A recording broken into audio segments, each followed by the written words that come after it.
Memberikan kemudahan perizinan, tidak berbelit-belit dan juga harus ada kepastian mengenai kapan konser izin itu diberikan. Pertanyaannya salah satunya soal konser dan lain sebagainya kemudahan. Nah, kira-kira kalau Mas Pram dapat kesempatan untuk jadi gubernur, apa yang bisa dilakukan? Jadi yang paling utama adalah memberikan kemudahan perizinan, tidak berbelit-belit dan juga harus ada kepastian mengenai kapan konser izin itu diberikan. Salah satu problem kita ketika kemarin 2 periode di pemerintahan Pak Jokowi, banyak sekali konser besar yang izinnya sebenarnya baru keluar 1 atau 2 hari sebelum hari H.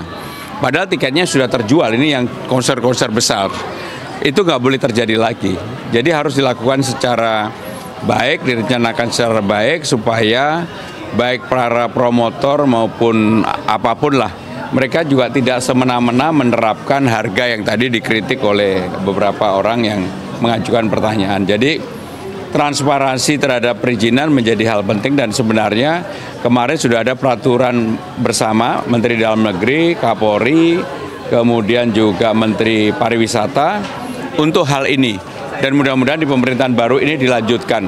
Karena bagaimanapun ke depan konser-konser yang seperti itu akan berjalan dengan baik kalau memang izinnya gampang. Pasti kan juga lagi ramai konsernya Dua Lipa batal. Karena sebetulnya sih bukan karena perizinan, tapi ada alasan keamanan lah. Kira-kira dari Pemprov sebenarnya bisa mengambil andil nggak sih untuk menyamakan promotor-promotor supaya punya standar yang sama? Ya, ini harus bisa. Karena diadakan di Jakarta, maka pemerintah Jakarta bisa terlibat untuk itu. Jadi saya juga mengikuti Dua Lipa ya. Gini, kenapa batal? Salah satunya itu tadi, keamanan. Dan ini kan juga pernah terjadi. Padahal dia udah wira-wiri di Jakarta kan gitu, udah belanja beberapa makanan di Jakarta, di Singapura. Di Singapura kenapa mereka merasa aman nyaman? Karena itu tadi terproteksi, termasuk pada saat konsernya Taylor Swift pada waktu itu. Sehingga dengan demikian memang sudah waktunya Jakarta sebagai kota global, pusat bisnis dan juga pusat budaya nasional untuk hal-hal yang berkaitan dengan konser harus dilakukan perbaikan. Dan itu Pemprov sebenarnya bisa terlibat. Mas, ini soal survei kemarin kan sudah sampai angka 38%. Tapi kalau mau satu putaran minimal harus lebih dari 50%. Yakin nggak bisa sampai angka itu dan gimana caranya, Mas? Waktunya tinggal sebentar lagi soalnya. Ya, waktunya masih 20 hari. Kurang, 19 hari. Dulu ketika saya memulaikan dari 0,1%. Dan apa yang saya lakukan hari ini tidak mengurangi, walaupun surveinya sekarang relatif sudah di atas. Hari ini pun saya masih 11 titik. Habis ini masih 2 titik lagi. Jadi artinya apa? Saya akan fight dan tetap bekerja seperti biasa.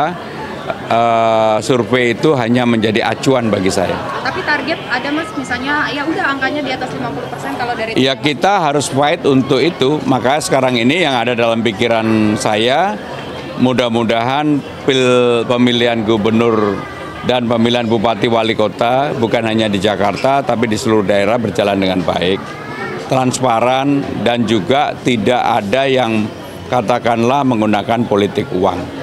Maka kami di tim pasangan nomor 3 akan membentuk Satgas Money Politik dan Politik Uang yang akan beberapa relawan tergabung di dalamnya, termasuk ormas-ormas yang memberikan dukungan kepada saya. Mas, debat kan sebentar lagi. Tanggal 17. Hampir 1 pekan lebih lah. Tapi isunya kan soal tata kota. Kalau Pak RK pede banget katanya itu bidangnya dia. Mas Pram gimana? Kan dari dulu pede terus. Saya memang nggak pernah pede, saya nyantai aja. Saya minta diserang, nggak ada yang nyerang saya. Malah Bang Dul yang diserang terus, jadi saya nyantai aja. Oh, jadi apapun isunya? Apapun isunya. Mas, sama ini solusi tebus ijazah untuk ijazah siswa yang masih ditahan sekolah dari Mas Pram sama Bang Dul gimana? Jadi Presiden Prabowo sudah mengeluarkan PP tentang memutihkan atau mencairkan piutang bagi UMKM. ini gagasan ide yang sangat bagus sekali dan sebagian akan terjadi juga di Jakarta. Di Jakarta setelah saya cek bukan hanya piutang UMKM yang jadi problem, tapi banyak juga yang personal, orang-orang yang tidak mampu, yang ijazahnya tertahan bahkan ada yang 10 tahun. Ijazah SD, SMP, SMA. Maka kalau saya jadi gubernur nggak mungkin udah 10 tahun kemudian akan diambil. Kita putihkan supaya orang yang harusnya berhak mendapatkan ijazah tersebut karena keadaan tetap bisa mendapatkan. Kalau nggak akanlah ditebus. Jadi artinya penerapan PP itu bisa diterapkan untuk bisa. Uang PP-nya aja bisa untuk UMKM, kenapa untuk personal yang dianggap orang tidak mampu tidak bisa diputihkan? Saya akan putihkan. Ini kan tinggal 20 hari lagi Mas kampanye. Sudah ada agenda kah mau makan bareng sama Pak Anies?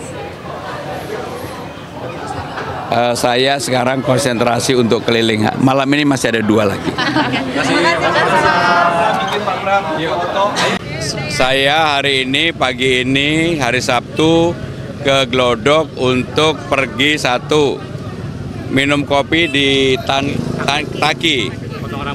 Kemudian yang kedua potong rambut, yang ketiga saya memutari pasar ini, menemukan banyak hal yang tidak pernah saya lihat selama ini dan saya bayangkan, termasuk karena tradisi di Jakarta di tempat ini adalah lepas burung.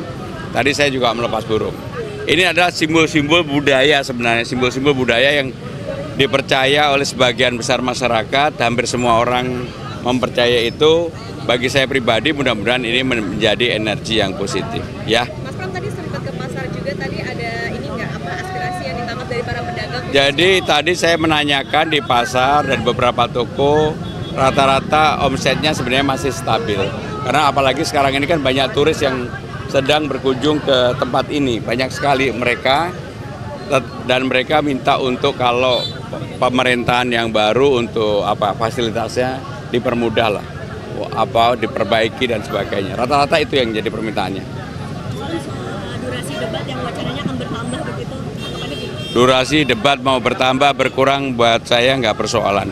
Mau dibuat debatnya lebih lama lebih seru, saya sih oke-oke aja. Saya tadi belanja untuk istri saya. Selama ini istri saya kalau yang selama saya jadi calon gubernur ini belanjanya tempe, tahu, seperti tadi makanan kesukaan dia. Ketika saya pulang dia happy banget, ya. Mas Pram, udara yang masih semeraut, solusinya apa nih, Pak? Ya nanti kita perbaiki, kita rapikan. Karena ini yang termasuk yang diminta oleh para pedagang di sini. Mas Pram, bawa Roy Martin mau ngait suara emak-emak kah atau gimana nih? Bang Roy sama saya berteman, bersahabat lama, termasuk dengan Pak Bambang Sunarko ini. Memang yang namanya legend tetap legend aja. Jadi lihat aja semuanya pengen foto sama Bang Roy. Mas Roy, ditanyakan, saya ajak Mas Roy karena apa? Memang legend, memang ganteng. Jadi udahlah, saya doakan tetap gantengnya seumur hidup buat Mas Roy ya.